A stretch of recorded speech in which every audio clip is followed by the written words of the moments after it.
Third day of the PNP's attempt to serve the arrest warrants against Kibuloy and his co-accused. Let's get the latest from Mobile Journal, Evan Tarinque, who's live on the ground. Evan, nasan ka ngayon eksakto at anong update dyan? Mukhang sa nakikita namin parang medyo payapa. Muna. Pops Lord Denise, andito tayo sa Mayada, mismo sa harapan. Actually, nung eskwelahan sa loob ng KOJ, Sino, andito tayo ngayon, marinig din naman, tuloy-tuloy yung prayer rally nila. No? Actually, simula kaninang tanghali pa, tuloy-tuloy na to, simula kagabi pa nga actually. Tuloy-tuloy yung pagpapatugtog nila dito.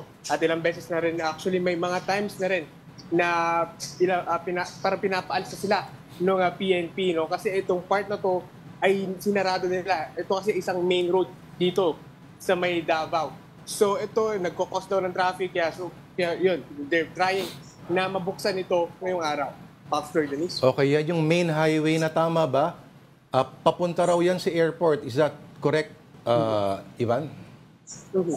Tama ka dyan, Pastor. Actually, kung ikot lang natin yung camera natin, no?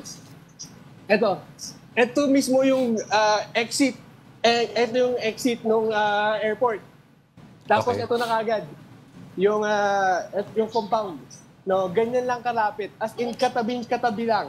Nung airport, itong kanilang compound. Pastor. Palinaw lang, Evan, yung mga barikadang yan ay hindi barikada ng kapulisan, kundi barikada ng mga members. Itong barikada, Pastor, ito ay kanina actually, yung barikada na ito, andun yan sa harapan. No, ito yung mga barikada ng members ng KOJC. No? Umabot yan doon, nakikita nyo yung truck na yun, hanggang doon pa. Dito, bago pa mag-mall, yung ganun kalayo yung barikada ng mga members ng KOJC hanggang doon sa may kabilang side. Dito naman sa kabilang side naman, sa pagtawid ng tulay na to, and doon naman yung mga kapulisan. Pastor. Oo, Tita Denise, ang lalawak niya mga daan na yan, ha? Ivan, yung barikada na yon na sinasabi mo na actually has been adjusted already, sino ang nag-usog? Kapulisan ba o yung membro ng KOJC? And what was the reaction like by the members of KOJC nung sinabihan sila ng pulisya about it? Actually, Denise, kanina nagkaroon pa nga ng diskusyon. Itong miyembro ng KOJC at nung ating kapulisan, no, matagal yung usapan nila, parang 10 minutes, 15 minutes naging usapan nila. Una kasi sinabi ng PNP natin medyo nakakapagdulot daw talaga ng matinding traffic or disturbance. Yung pagkakaroon yung pagsasara nga nung isang main road dito sa may Davao. No, yun yung kanilang main point. No. Kanina in-explain na rin yan doon sa ilang miyembro ng KOJC na sinasabi na ekonomiya ng Davao daw yung maapektuhan, no? So, yun, napag-usapan nila kanina, no? And yun, mukhang successful naman yung kanilang usapan dahil nausog nga yung ilang barikada dito sa kinakatuyuan ko mismo. Denise? Okay, nakabalita tayo kanina, kasamahan natin si Mary Mon Reyes, nakaranas ng harassment from some members. Ikaw ba may naranasan na ganyan so far? At pag nakikita nila na ikaw ay may logo ng isang news office, anong reaction ba nila? Actually, Pops Lord, intimidating kasi, they try to intimidate us, lalo na yung mga media workers dito. They try to intimidate, lalo na yung mga nakalabas, yung mga logos natin. No? Kanina nga si Mary Mon, buti, nakita ko yun actually, first hand, na dinudumog talaga siya ng mga tao. And for sure, nakakatakot yung experience na yun, no? After that, dilapitan ko na talaga, we try to de-escalate kasi isipin mo, ang dami nila, dalawa lang kami actually na magkasama dito. We're trying to de-escalate lang yung situation. No? Pero yung experience na yun, very different. No? Parang, we expect na sasabihan kami ng we're biased or may other comments. No, pero yung umabot sa physikalan, we didn't expect na umabot sa ganun. Pastor. Palinaw yung physikalan part, Evan, nakikita natin may iba nagsiswing ng mga placards kay Mary Mon. Ano pa yung ibang mga hindi ba na-capture ng camera? Actually, Pastor, buko dito nga, meron pa siya, may humugot ng earphones ni Mary Mon habang she's doing her live report, no, which is nakakagulat kasi you don't do that, no? Bukod pa doon, hinampas siya nung placard. Tapos nisigawan siya na lumayas ka. Plus, meron pang payong na lumipad, no? Oh. Na tumama dito kay Marymon, no? So, yun lang naman, kinausap naman namin. Actually, we try to de-escalate niya. Kinausap namin yung ilang miyembro na...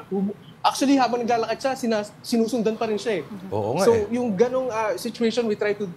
Dine-escalate namin, explain namin na, Sir, okay lang, naiintindihan namin pag sinabihan nyo kaming bias or you do comments about us, no? Pero wag naman sana umabot sa pisikalan kasi we're doing our work. We try to make a story na patas sana. Pero yun nga, kasamaang palad, ito yung inaabutan ng ating team dito.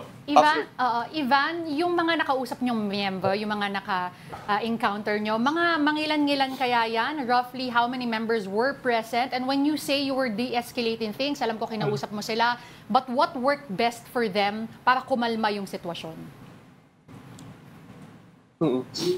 So Denise, kanina yung pag nandun ka kasi sa may bandang stage, no, there's plenty, nasa 20 plus, more than 20 yung mga tao. Eh, nandun siya kanina nakapwesto. So nung umalis siya doon, may sumunod na around 5 to 10 people, no? So may kita mo pa rin yung discomfort na ang daming sumusunod sa iyo and parang alam mo yun, iba yung parang may gustong gawin na bad things sa iyo. So kanina gano'n, so nilapitan ko, kinausap ko siya, sinabihan talaga namin, Sir, andito kami. We flew from Manila para magkwento namin ng patas yung storya ninyo. Pero yun nga, ganito yung nangyayari.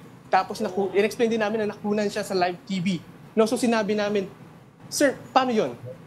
Eto na eh. We're trying to make an objective report, pero ang nakuhaan namin is medyo violent.